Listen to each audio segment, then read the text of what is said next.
What's going on, everybody, and welcome back to another episode of the Get Over Yourself podcast, a podcast where you can destroy your self-limitations and hear from those leading from the front.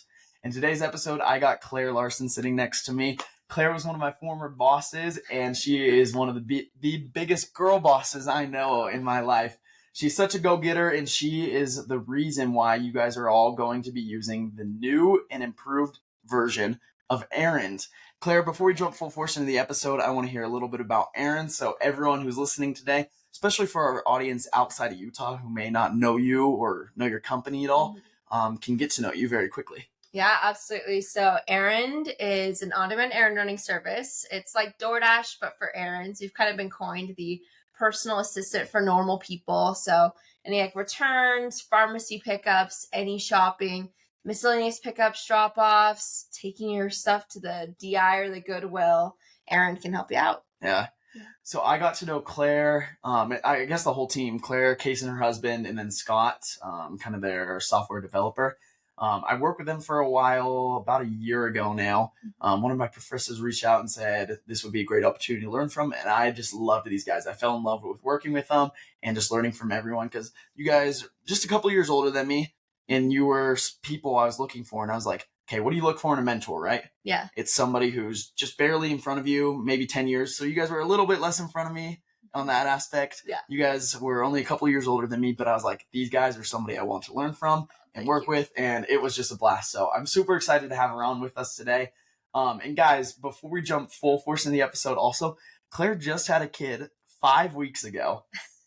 And look at her. She's already looking great. For anyone who's watching out there, she's looking great already. She's feeling great. And I couldn't believe it when I messaged her. I was like, okay, maybe we could plan this podcast out for in like 3 months. Give yourself some time. She's like, no, let's do it next week. And I was like, oh, okay. Yeah, sweet. Let's do it. So she ditched her kid for a couple hours to hang out with me today and get all this stuff. I've got an awesome husband. Yeah, no, Kaysen's awesome. So, but guys, yeah, today we're going to be talking a little bit about Claire's journey starting Errand, this on-demand errand running platform. A little bit about why it got started, kind of some of the setbacks they've been having and how it's applied into her life and her husband's life and their other partner, and just some of the highs and lows. And hopefully you guys can pick out a couple golden nuggets from it so you can apply it into your life as well. But with all that being said, let's jump into today's episode.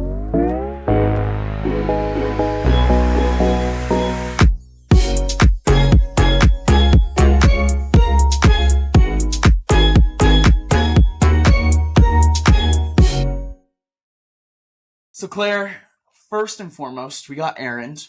It's the on-demand errand running platform. Mm-hmm. And it seems like such a simple concept. And when I started working for you guys, I was like, how has nobody ever really done this?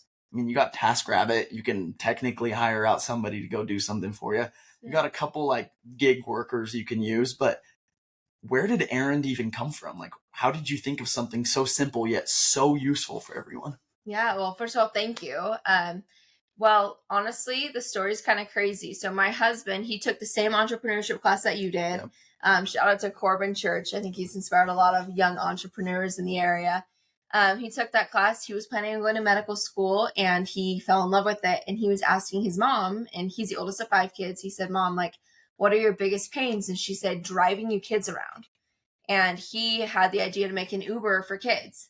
That was the original idea. You know, it had a lot of validation. Everyone was like, you know, if they were trustworthy people, 100%. Like, I can't be there all the time to take them to and from soccer practice when I have to take my other kid to dance, and especially out here in Utah when everyone has 40 kids going on. Absolutely, yes. But as you can imagine, that idea is kind of hard to get off the ground. Oh yeah. And the main purpose is saving people time. And then him and I we got married, and I sat him down. I said, like, what's the main idea? Like, what's the main point that you're trying to solve? What's the problem you're trying to solve here? He's like, well, save parents time. And we said, there's a lot of other things that are taking away their time. Let's fill in those gaps so that they have time to drive their kids and they have time to spend more time with family, whether it be, like having time to drive their kids around, or, more time to work, or just more time to themselves. We said, there's a lot of other things we can do for them. And that's where Errand was born. And I love that because you took a step back. You recognized the original problem. And moms don't have enough time to get everything done, right? Yes. Moms are the busiest people on earth. 100%. I'm sure you're figuring that out right now. I have one and he's a month old and I'm already 10 times busier than I ever was. Exactly. So like moms, you address that hard point of they're super busy. They can't always be helping the kids out. Because especially when you got 5-6 kids, it's crazy, right? Yes. It's a madhouse 24/7. And so then it doesn't quite work out. I mean, that is a very scary concept. Like, let's do Uber for my kids. Like, who am I putting them in the car with? It's already weird enough to send them with a bus driver, but let alone some random person in their Honda Civic, right? Exactly. And so then you guys sat back and you said, okay, we got the pain point, but is there another way we can address it? And I feel like that's a very good approach, not just to business, but for life. Because sometimes we look very one-sided. We think we come up with the perfect solution for whatever challenges we have. But then, it doesn't always work out. And so what do? Do you throw in the towel, or do you try and pivot a little bit and say, we still have this issue. The first workaround might not have worked exactly how we wanted. It didn't go exactly how we perceived it, but we could still do it this way and get it done. Yeah. So, and that's what you guys did. Exactly. And the addressable market expanded times 10 as well. Not everyone has kids, but everyone has daily tasks that they're struggling to find time to do. They do. Yeah. And so you took it from just solely focused on maybe moms or dads, and now business owners, college students, any person you could potentially need to, if they have some random task they got to get done throughout the day. Yep. That's the idea. And so so you guys took the step back from just focusing on the Uber for kids, and you recognized, okay, there is this pain point. Mm-hmm. So how'd you land on Errand then? Yeah, so we said, what are the other things taking people's time away? And I sat back and thought in my own life, what do I hate doing? And the number one thing that popped into my head was going to the post office. Okay. Said, I hate going to the post office. It's a waste of time, or returns, Amazon returns, any type of return. So the idea was, make a service that can really do anything for you, anything from point A to point B. Then we thought, there's also pharmacy pickups, or, your kid forgets their lunch at home and you need to bring it to them, or their homework assignment, or your husband wants to go golfing after work and, you don't want to bring him his golf clubs.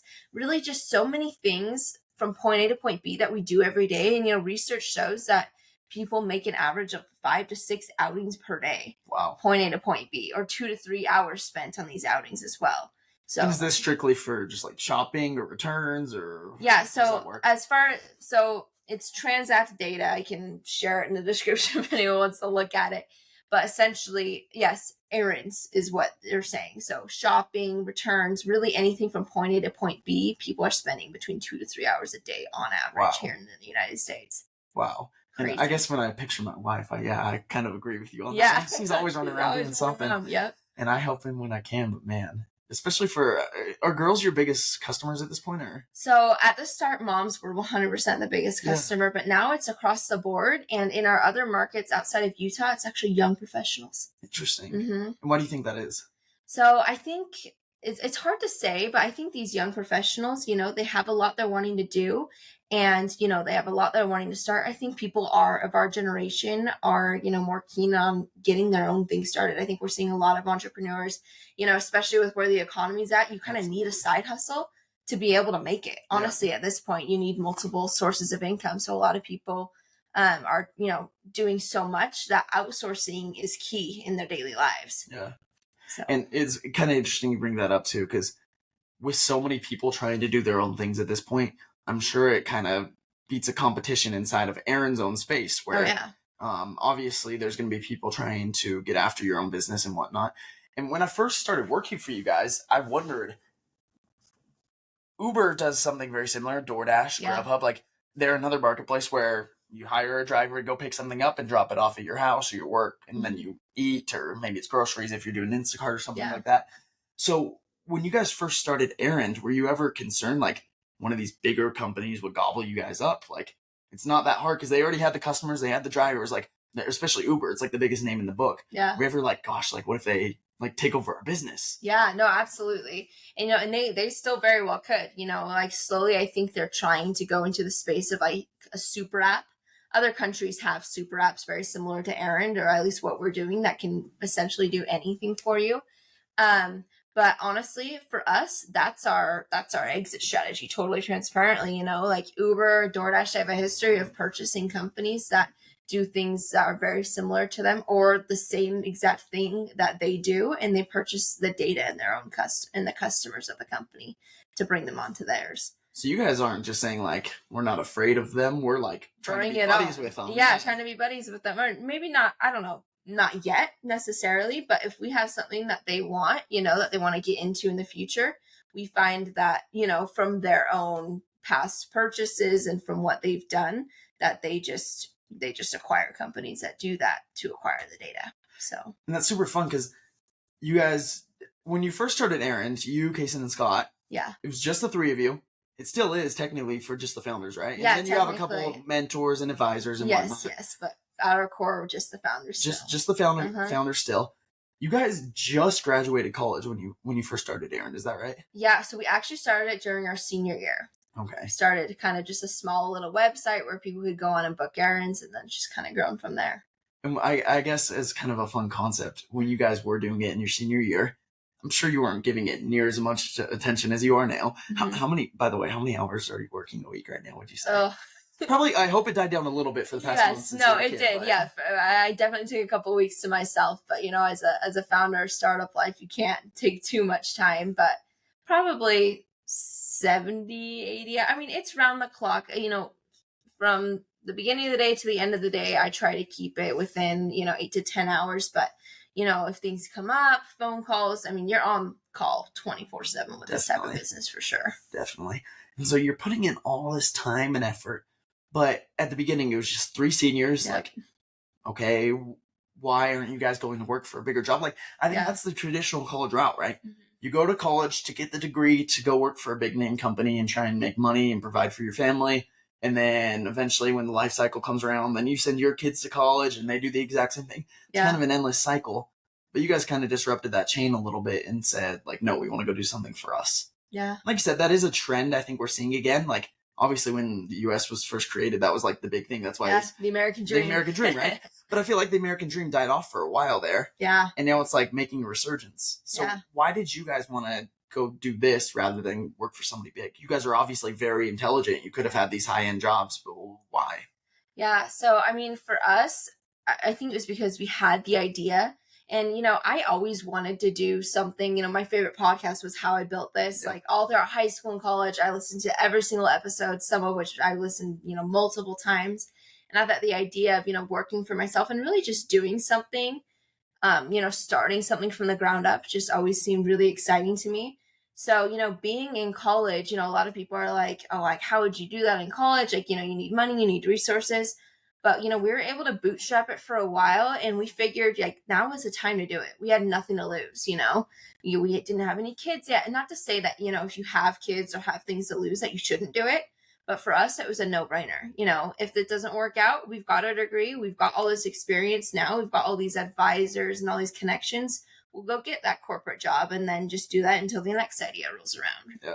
But for us, it was like, why the heck not? We've got nothing to lose. We're young, we're idiots, but we're surrounded by smart people that can help us make this happen. And I love that concept too. The majority of the listeners here on the Get Over Yourself podcast are age 20 to 30. Okay. For anyone who's listening to the podcast, you're not in that age group, this still applies to you. But I feel like when you get later in life, I don't know, we're both young still, so I can't speak for somebody who's a little bit older per se, but you're just going to start getting these challenges in life that make it a lot more difficult to go and do your own thing. Yeah.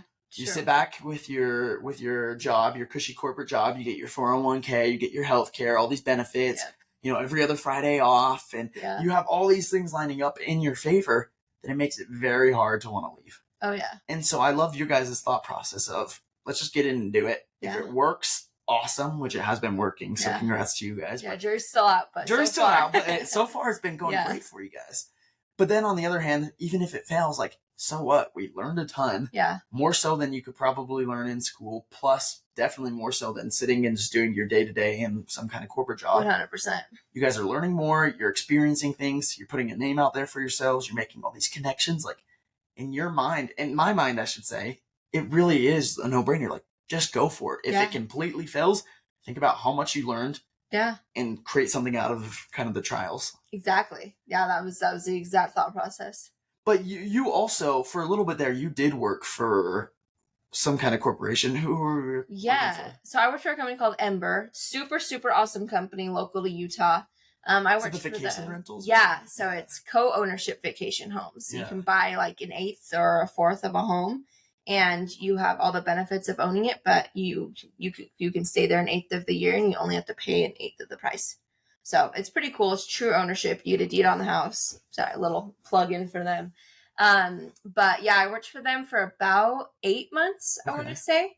And then actually I got laid off. So it was, my husband was full-time with Errand right off the bat, right out of college, but we decided that I should get a job and kind of do Errand on the side until we're still had to bring money in somehow, right? Exactly. Like at that point we had raised money, so he was able to pay himself. But we're like, someone's got to do something like super solid until we're a little bit more sure. And, Errand kept growing, and I kept working my corporate job, and I kept having to do more things for Errand. I found at my corporate job at lunch, I was doing things like before work, after work, and I was spending so much time, but I wasn't able to really find the courage to walk away fully. One, I loved my job and I loved the people I work for. So, sometimes, they say like one door closes, another door opens. I know that's cheesy, but I feel like sometimes life kind of throws things at you to force you to make steps, whether you believe in like a higher power or, destiny, whatever you believe in. I think that, the economy kind of hit a rough turn. My job laid off about half the company, and I was one of them. And I was kind of forced to say, you know what, it's time to just jump in head first. And we both went for it. And, we've just grown so much from there. Yeah. I mean, you guys started as a little, once again, seniors, just putting up a tiny little website saying, hey, if you guys need any errands done, where are you guys? For sure. And that was just in, Utah County? Yeah, Davis County, actually. Davis County, yeah, okay. That's where we're both from. We started up in Farmington, right? Uh-huh. Yeah. So you're up in Davis County, up by Lagoon here in Utah. And then you try and start expanding throughout all of Utah at that point. And now you guys are in Phoenix. Is that right? Yeah, Phoenix, business facing. Austin, Texas, we can do businesses and consumers. And Chicago, we're open for businesses. So perfect. You guys started from just this tiny... Davis County isn't huge, guys. No. You start in Davis County, and then you guys have expanded to, what is that, 4 states now? Uh-huh. And think about the journey you've had. If you had not been laid off right then... Yeah. Like, I don't know if Errand would be the same. Yeah, it might not be. Like, I don't know if I'd still be working for them. I'd like to think that I would have had enough courage in my own head to just step away from my corporate job, but you never know, And I think, personally knowing you, I think you would. At some point, I think Kaysen would have also convinced you to be like, this is going great, let's just go for it. But also, it's like, had you stayed there longer, you never know what would have happened. Yeah. Kaysen and Scott are amazing, but you're kind of like, you're the go-getter when it comes to marketing and things like that. Yeah. Kaysen can sit down and work the business side for hours. Scott can, develop X, Y, and Z. Is an amazing developer, but you're kind of the person who actually goes and like presents everything to everyone. Yeah. Well, thank you. Yeah, no, they're awesome. But yeah, the marketing end and anything creative has definitely been that's your expertise. Yeah. Yeah. And so I really am sitting back and thinking like, how many times in my life has God presented me with an opportunity when I so quote unquote failed? Yeah. In your case, you got fired, which could be looked at as like a horrible failure, a horrible situation. Woe unto me. Like, what am I going to do? But you're like, okay, that happened. Let's move on to something that I know is going to work because I'm going to put in the time and effort. 100%. And so I want for all the listeners out there today, you guys might not be starting a business, but you guys might be going through something tough where maybe you just got canned. Maybe you just got out of a relationship. Maybe you just kind of started going on the tail end of your fitness journey. You broke a bone, and so you think you can't keep going to the gym. I don't know, whatever crazy situation you might be in, take note from Claire here and just say, life may have thrown something at me, but what's kind of the greater purpose? Absolutely. I like the way you put that too. Like, believe in higher power, destiny, God, whatever your kind of thing is, think about that. Why was I put in this situation? I don't believe in fate. I don't believe in coincidence. I think there's always a purpose behind something. 100%.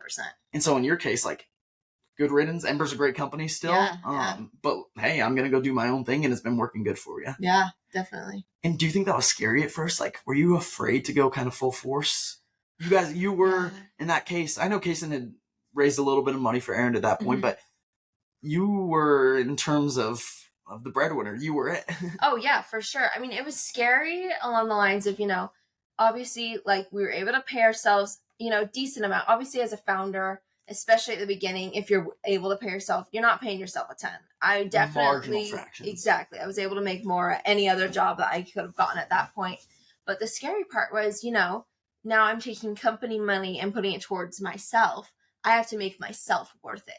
You know what I mean? Like, it's not just, you hear about like time thieving or whatever with corporations. It's not just a corporation at this point. It's me. Yeah. It's my own thing. So I had to make sure that what I was putting towards a company was worth what I was taking from it. So that part was the scariest part for me, for sure. I was like, okay, I got to make sure that I'm worth it, because, it's my own thing now. It's not somebody else's thing. It's not like some higher up 5 times above me that I'm taking from. It's me. So I have to make sure that I'm doing everything I can to make it worth it. I love that too, because a lot of times when we are working in, like, if we're working for somebody else, we can find every excuse in the book to be very slow about it. Yeah. Obviously, that's not the case with every company. Mm-hmm. When you have the right culture and the right 100%. Fit, you're going to get your employees motivated. Everyone's going to love doing the work. Yeah. But you see so often these companies, these massive companies, with workers who are incredibly slow getting things done just because they can. Well, yeah, and you see those TikToks. They're not treated for it. Yeah, and like all throughout COVID, of people like, oh, they're asleep and they move their mouths a little bit. Right? So they have that little gadget active. that moves it. Yeah. I'm like, holy cow! Like, are we that lazy of a society these days? Yeah. It's crazy to think, but when you're doing your own thing, you can't be like that. No, you can't. And at the end of the day, no one cares as much as you do about your own thing, and you have to like recognize that for sure. But yeah, it's crazy. It is crazy.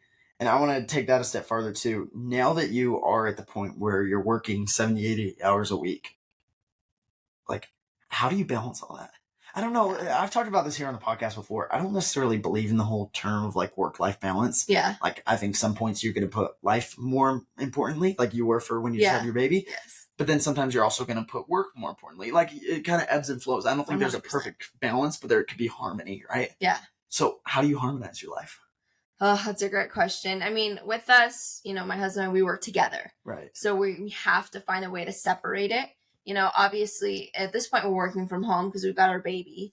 So we just, during the workday, it's all Errand, 8 to 5, 8 to 6, 100%. That's what we talk about. But after that, we have to shut it off. And we have to make a conscious effort to do that, because if not, we'd be talking about it all day. And it's honestly easier with the baby now because we're just obsessed with him and he's all we can talk about at this point. But for us, it's just making sure that, we have those intentional times where we talk about the company and deal with those things, and where we just focus on us and our family, which sometimes it's a little bit forced because it's hard to turn off, especially when we're getting calls or something happens or whatever. Something happens with a driver or an errand. We're obviously notified of that at this point. We're still relatively small. But as far as, I like what you said, it ebbs and flows. Right now it's probably more focused on family because we did just have our baby. But before, it was 100% focused on work, and that's all we did. But also, I'm a big believer in work hard, play hard. Work hard until 6, get everything you can done within those hours, and then, go out with your friends, take your weekends. If you can take a break, take that break.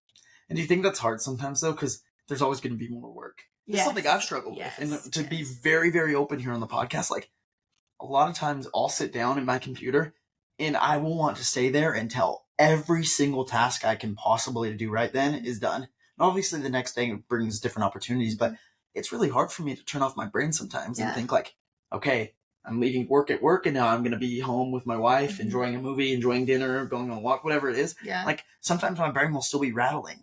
And I feel like that's a lot of people when you have an important task. Yeah. Not even necessarily for work, but anything you're passionate about, right? Yeah. And do you feel like it's sustainable to be able to live a life like that? And you guys are doing it very well. Yeah. So what's your feedback? I don't know if we're doing it super well, but I absolutely is sustainable. It's just that self-control.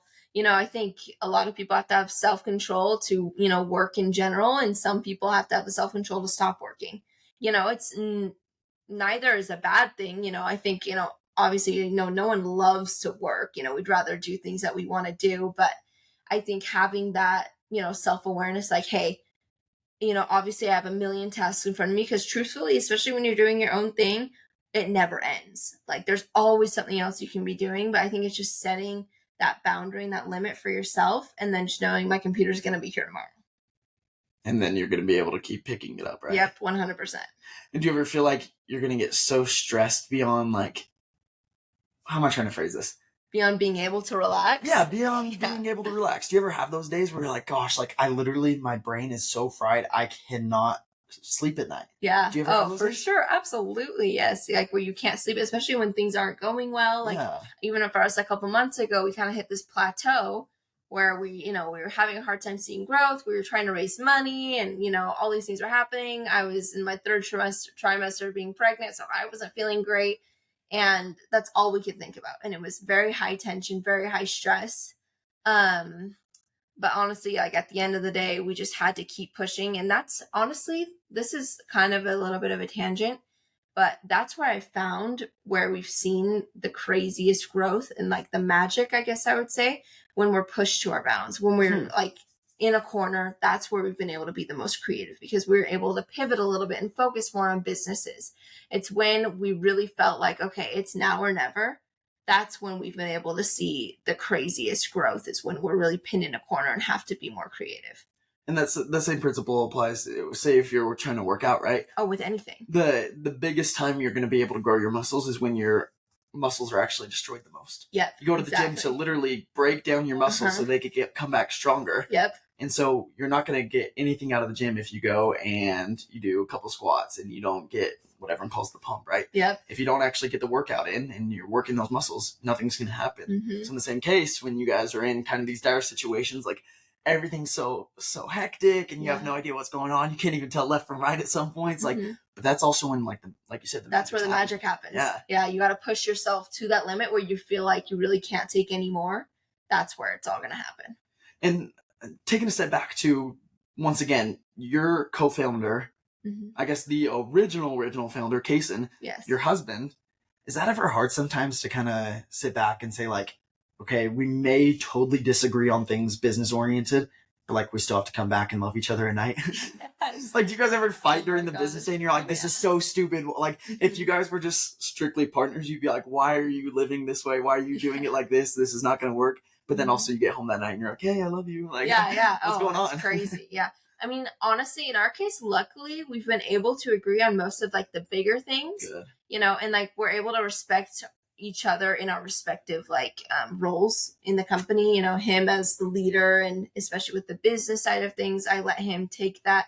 Me with the marketing, like he's not going to tell me how to do something creative, and I'm not going to tell him how to change his sales pitch, if that makes sense. Definitely. Obviously, we give each other feedback, but I think just having that respect for each other in our roles in the company, and really respecting each other as, respective, co-founders, if that makes sense, which obviously in a business setting, you could disagree with your co-founders or people, but I feel like people, when it's not your own family or your spouse, you're able to maintain a level of respect, and we've kind of been able to do that. Good. If that makes sense. I feel like when it's your family, it's easy to like, lash out or, not be as professional just because, oh, it's just my husband or it's just my sister. I don't know if I'm making sense. No, that totally is true. Yeah, we're able to really keep it respectable, if that makes sense, in the business setting. So no, yeah, I've noticed some of the closest people in my life, that's like when you're having a tough day, those are who you snap at the most. You don't want to snap at a stranger. You want to snap at somebody who, at the end of the day, they'll has to love you. Yeah, exactly. Yeah. So, and man, you're kind of putting that into perspective for me too. Like, why do we do that as humans? It's kind of interesting. Yeah, it's crazy because it's like the people that supposedly you want to be with forever are the people who see the worst side of you. So true. Yeah, it's like sometimes you give the world, your best side, and then you come home and then they get the real you, if you will. The butt end of the stick. The butt end of the stick. But yeah, they're the people that should get the best side of you for sure. Well, it sounds like you're giving great advice for anyone who is in that kind of similar situation, right? Where they may be working with a family member. And this extends obviously beyond a husband. Like if you're working with a brother-in-law, sister-in-law. Close friend even. Yeah. It can be tricky sometimes to try and balance like the friendship and the work side, try and figure out. And you also got to recognize like if somebody does something that offends you, like I don't think it's ever intentional. Yeah. 9 times out of 10, it's not intentional. Obviously, there's the cases where they are trying to get at you a little bit, but it can be tough sometimes. But if you just, once again, it's never going to be that perfect balance, but it's the ebbs and flows. Yeah, exactly. Just checking yourself, making sure you're not being easily offended or, True, it always goes back to you, right? Yeah, too crazy towards someone else as well. Definitely. So, Claire, Errand's going good right now. Mm-hmm. You guys, you're expanding to different states. You're growing like crazy. What's the next plan for it? Where do you take it? So we have our business API launching in the next couple of weeks. I kind of explained that to you. Businesses or really anyone can go and you can upload a route. If you need multiple drop-offs done for your business, or if you are a restaurant and you want to stop paying exorbitant fees on DoorDash, you can utilize our drivers instead. Things like that. That's really the direction that we're heading, and we're really trying to get in to the minds and I guess doors of everyone nationwide. So the next step is really just launching across the nation. We have multiple states and multiple cities. We have errand runners signed up in every state at this point. It's just getting enough volume and figuring out where we're needed first. But the goal is, I guess, nationwide service. That's perfect. Yeah. And before we kind of close this episode fully out, how can people reach out to you? How can they kind of support Errand? Where can they learn a little bit more about it? Yeah, so our social media, Instagram is go.errand. So follow us there. Follow us on TikTok. I think it's go.errand as well on TikTok. Actually, Brandon is the one that made us go viral. You can see our videos on there. Any video that's done well is because of Brandon. Oh, no. So I've been doing those for a long time now. So exactly. We need you back. We need more viral videos there. And then our website is goerrand.com. Goerrand.com. So guys, and you also have an app. Oh yes, if you search Errand on the App Store, you can download it there, and you actually get $10 of Errand cash when you sign up. Perfect. So yeah, you can try us out totally free. And that's ERRAND. Yep, just like running errands. Yep, perfect. Well, yeah, guys, make sure to go check that out. Check out their Instagram, their social media pages. More importantly, though, go make sure to book your own errand, especially if you're living here in Utah. It's the easiest place to do it right now. You can do it on the website. You can do it on the app. Whatever one's easier for you guys, but check it out. It's seriously the most beneficial thing. I have been able to help other people. I've used it myself, and it is awesome. Yep. You've run a few errands, too. I've run a few errands. I've done both ends of the stick there, too, as well. Yes. So awesome. Perfect. Well, Claire, I want to close this episode out. Anytime I interview someone here on the Get Over Yourself podcast, I always like closing out with this question. Yeah. It could be specifically targeted towards your business or just life in general. Okay. But if you had one piece of advice that the entire world could hear you in this moment, they can understand exactly what you're saying, what piece of advice would you give the world, and why would that be? Oh, let me think about that. I guess I would just say, at this point, right now in this moment, having just had a baby and everything really thrown at me, perspective-wise, I would just say, I kind of went over this before, just focus on the people that really matter in your life and make sure you're giving them your best attention and the best version of yourself all the time. Because at the end of the day, obviously we're talking about, business, entrepreneurship, money, and that's so important. And it's so important to, I guess before I had my baby, it was just like, how can I create the best future for my family? And it was all focused on the financial aspect, like the best financial future possible for my kids so that they can, go to the best schools, like travel, do all the things. And, for myself and my husband as well. But after I saw that baby, I was like, I just want to spend every waking moment with him. And it all my perspective shifted, like it did a full 180, and I've kind of had to get myself back and kind of find that happy balance. And I think there is a balance between, obviously spending all the time that you can with loved ones and also focusing on, your career and building a future for yourself. So I would just say making sure that you're not forgetting, I guess, the people closest to you as you go on this endeavor to, build a company or build your career, or focus on your passions. Don't forget the people who matter most to you, I guess, is what I would say. That's perfect advice, especially coming from someone like you who, once again, you work hard and you play hard. So yes, exactly. Thank you so much. Guys, once again, thank you so much for listening to today's episode of the Get Over Yourself podcast. It was a pleasure to have Claire. I hope you learned a lot from her. Once again, make sure to go check out all of their social media pages as well as their website. And Claire actually had a fun treat for all of us here listening today. Yes. So since you listen to the Get Over Yourself podcast on the Errand app, when you're checking out, use code GETOVER, all caps, no spaces, at checkout, and you can get another errand run for free. You already get $10 of errand cash when you sign up, so essentially you can get 2 free errands. That's perfect. Thank you for that, and thank you for all the listeners out there. They appreciate it as well. Okay. Guys, if you would do me the favor now of making sure to like this episode and also sharing it with somebody who you think could benefit from hearing today's conversation, please do so. That's how I continue to grow the show. I'm not huge into the advertising space or anything like that. My best listeners are always the ones who share it with somebody else, so I would appreciate it.